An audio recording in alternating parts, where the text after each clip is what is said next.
Suite à cette interview, et ensuite à la vidéo où Didi B disait à ses fans, allez au concert de Imra, Didier Drogba est sorti et a fait une déclaration pour dire bravo, tu t'es comporté comme un leader parce qu'un leader ne doit pas être jaloux. Voici les propos de Didier Drogba. Voici les propos que Didier Drogba a fait sortir. Pourquoi? Parce qu'il y a une tension qui est en train d'exister dans la musique. Une tension qu'on a déjà vue avec des Bordeaux, Arafat DJ. Arafat est mort. Il y a eu des tensions. Il y a eu des clashs. Tous ces clashs-là ont engendré beaucoup de choses jusqu'à ce que Arafat soit boycotté. Et dans son boycott, il a eu ce qu'on appelle un découragement, un laisser-aller. Et le jour de la Tabaski, pendant que toutes les autorités invitaient tous les artistes chez eux, lui, personne ne l'a invité. Il prend sa moto, il va perdre sa vie. Drogba regarde tout ça de loin. C'est un Ivoirien. Il a ses affinités avec les uns et les autres. Didi B, c'est pas maintenant qu'il est dans la musique. Didi B, il y a au moins... Il faisait clash avec Arafat. Donc eux, il y a longtemps, ils sont dedans. Donc ils ont des affinités avec certaines personnes, avec certains footballeurs, etc. etc.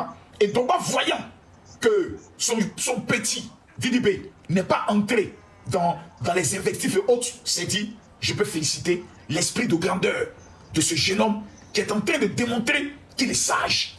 Parce qu'il ne doit pas entrer dans les conflits. Parce que c'est un leader. Tout le monde est en train d'attacher Didier Drogba.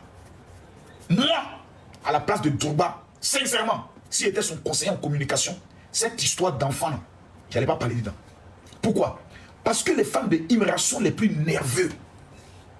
Je répète une chose. Les fans de Imra sont les plus nerveux. Si on dit concert Kolo, Didi B, Imra, concert Kolo, Didi B a l'expérience. C'est pas Yéli. Didi B a l'expérience. C'est-à-dire, il a des techniques où il sait comment s'en sortir. Aujourd'hui, quand on parle de certains festivals internationaux, certaines grandes cérémonies, on invite Didi B. Pourquoi? Parce qu'il a su canaliser son énergie, soigner son image et se donner un statut. Dans le Zouglou, là, Magic System n'est pas plus fort Kolo en Zouglou que garagiste. Même qu'Espoir 2000. Mais le coup Magic System, c'est donner une connotation internationale, un statut, et a su comprendre comment fonctionne la musique mondiale. Et ils sont adaptés à cela. Ça, c'est ce que Didi B a compris. C'est qu'il lui donne aujourd'hui des collaborations stratégiques, etc., qui fait que le monsieur aujourd'hui, il gagne son paix, il gagne sa vie tranquillement, il n'a pas à lutter, parce que que ce soit en Côte d'Ivoire ou à l'international, il mange. Didi B mange. Ça, c'est pas un débat. Aujourd'hui, Didi B, on dit Didi B est au Bénin, et au Togo, et au Mali, et au niveau de la Guinée, et au niveau du Congo, même en France. Didi B va frapper partout. Pourquoi? Parce qu'il a l'expérience et il a aujourd'hui un statut.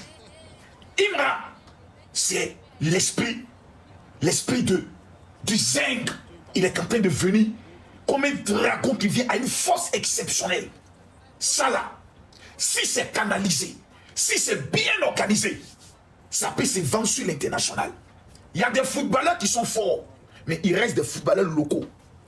Didier Drogba là, il y a des joueurs de quartier qui sont plus forts que lui. Écoutez-moi bien, ils sont plus forts que lui. Mais parce qu'ils n'ont pas eu le réseau, l'encadrement, ils n'ont pas eu une carrière internationale. Parce que l'international est différent du national. Il y a des artistes qui sont forts, mais que dans leur pays, ils ne peuvent pas piquer ailleurs. Moi, je connais plein d'artistes, que ce soit au Cameroun, que ce soit au Burkina, que ce soit au Togo, que ce soit au Bénin. Dans leur pays, c'est des monstres, mais tu n'entendras jamais qu'ils ont organisé un concert à l'international. Drogba a fait une sortie qui, dans tout ce qu'il a dit, il n'y a rien de mal. C'est une félicitation à son fils, à un petit, à un jeune frère qui a eu une attitude, un comportement véridique de leader. Ça là, on félicite pas.